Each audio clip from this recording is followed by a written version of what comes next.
Good news!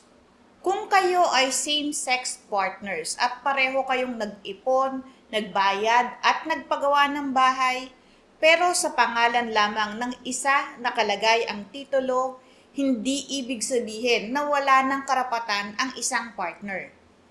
Sa isang mahalagang desisyon ng Supreme Court, kinilala na ang same-sex partners ay maaaring maging co-owners ng property na kanilang ipinundar habang nagsasama. Pero may napakahalagang kondisyon. Kailangang may ebidensya ng aktwal na kontribusyon. Pag-usapan natin ang kasong Joseph versus Orsua, GR number 267469, February 5, 2025, na inilabas sa publiko ng Supreme Court noong February 2026. Sa kasong ito, parehong babae, sina Jennifer Joseph at Evelyn Orsua. Nagsama sila bilang magpartner noong taong 2005. Makalipas ang humigit kumulang isang taon, bumili sila ng bahay at lupa sa Quezon City. Ayon kay Jennifer, pareho silang nag-ambag sa pagbili at pagpapaayos ng property. Ngunit napagkasunduan nilang sa pangalan lamang ni Evelyn ilagay ang titulo upang mas madaling maayos ang bank loan at iba pang banking transactions. Dito madalas nagkakaroon ng problema ang maraming live-in partners. Parehong nagbabayad, parehong nag-aambag, parehong nagpapagawa, pero iisa lamang ang nasa titulo. Habang maayos ang relasyon, walang problema. Pero kapag naghiwalay, doon lumalabas ang tanong, may karapatan ba ang isang partner kung ang property ay nakapangalan lamang sa kanyang partner? Kasong ito may pinirmahang dokumento si Evelyn na tinatawag na Acknowledgement of Third-Party Interest in Real Property noong June 18, 2007. Sa dokumentong ito, kinilala niya na nagbayad at nag-finance si Jennifer ng humigit kumulang 50% ng acquisition at renovation expenses ng property. Nang maghiwalay sila, nagkaroon umano ng kasunduan na ibebenta ang property at paghahatian ng pantay ang proceeds. Ngunit kalaunan, tumanggi si Evelyn na ibenta ang property at itinanggi niyang co-owner nito, si Jennifer. Dahil dito, nagpa-annotate si Jennifer ng adverse claim sa titulo at nagsampa ng complaint for partition of property and damages. Ibinasura ng Regional Trial Court ang reklamo ni Jennifer.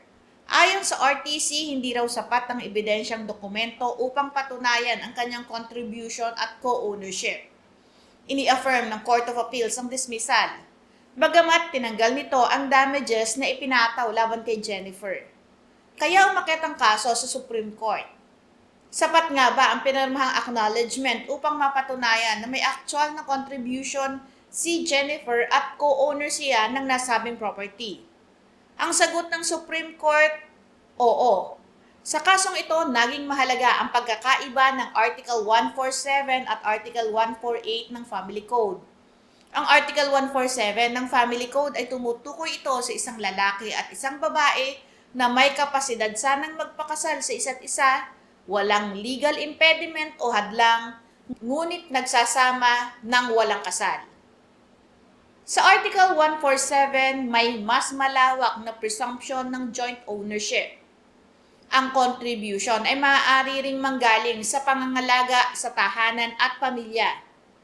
Samantalang ang Article 148 naman ng Family Code ay sumasaklaw sa cohabitation na hindi sakop ng Article 147. Kabilang na ang mga taong may legal impediment na magpakasal sa isa't isa. Ayon sa Supreme Court, dahil pareho ang sex nila Jennifer at Evelyn at hindi sila legally capacitated to marry each other sa ilalim ng kasalukuyang Family Code, Article 148 ang sumasaklaw sa kanilang property relations. Sa ilalim ng Article 148, magiging common property lamang ang property kapag nakuha ito habang nagsasama ang mga partido at may ebidensya na nakuha ito sa pamamagitan ng kanilang actual joint contribution of money, property, or industry. Mahalaga ang salitang actual. Hindi sapat na sabihin lamang matagal na kaming nagsasama. Partner niya ako. Ako ang nag-asikaso sa bahay. o kaya naman ay alam ng lahat na sa aming dalawa itong property. Sa Article 148, kailangang patunayan ang aktwal na contribution ng partner. Kapag walang proof of actual contribution, walang co-ownership at hindi rin agad mag-a-apply ang presumption na pantay ang kanilang shares. Pero dahil may pinirmahang acknowledgement si Evelyn, sa dokumentong ito, kinilala niya ang contribution ni Jennifer sa pagbili at renovation ng property. Inamin din niyang siya ang pumirma sa dokumento. Kaya sinabi ng Supreme Court na hindi na maaaring basta baligtarin ni Evelyn ang sarili niyang admission. Ito ang prinsipyo ng estoppel.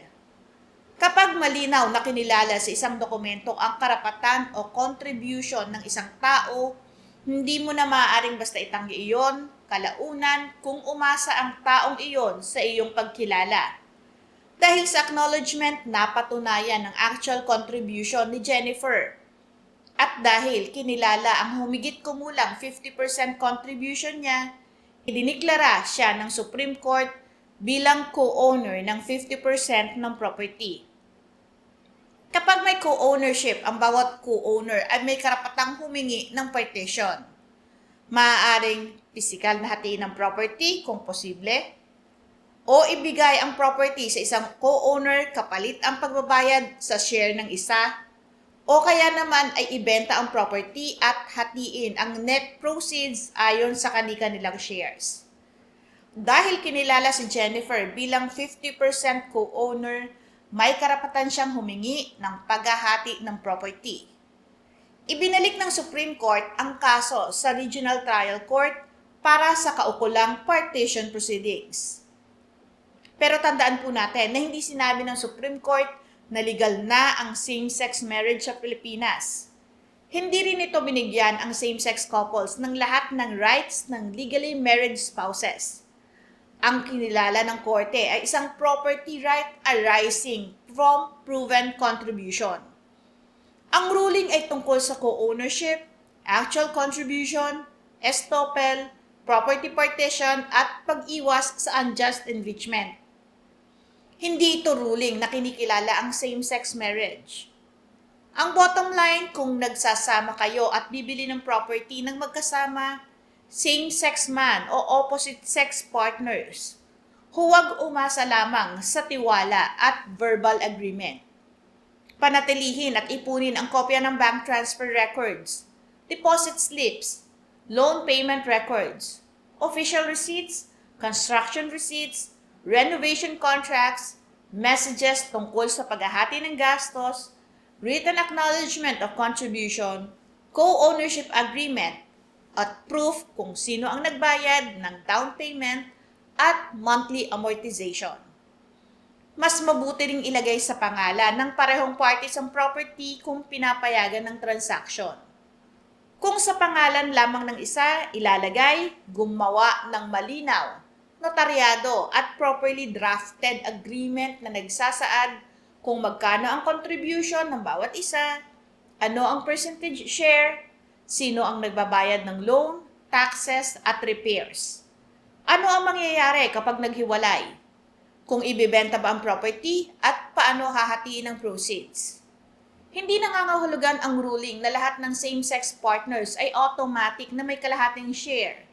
Ang tamang rule ay kapag napatunayan mong aktwal kang nag-contribute sa acquisition ng property, maaari kang kilalaning co-owner sa lawak ng iyong contribution. Sa kasong ito, naging mahalagang ebidensya ang signed acknowledgement document. Kung walang dokumento, maaaring gumamit ng iba pang competent evidence, ngunit mas mahirap patunayan ang claim. Hindi otomatikong nawawala ang iyong investment dahil lamang hindi nakapangalan sa iyong titulo. Pero kailangan mong patunayan ang iyong actual contribution. Sa Joseph versus Ursua, ipinakita ng Supreme Court na maaaring kilalaning co-owner ang same-sex partner sa ilalim ng Article 148 ng Family Code. Hindi dahil lamang sa kanilang relasyon, kundi dahil may malinaw na ebidensya ng ambag sa property.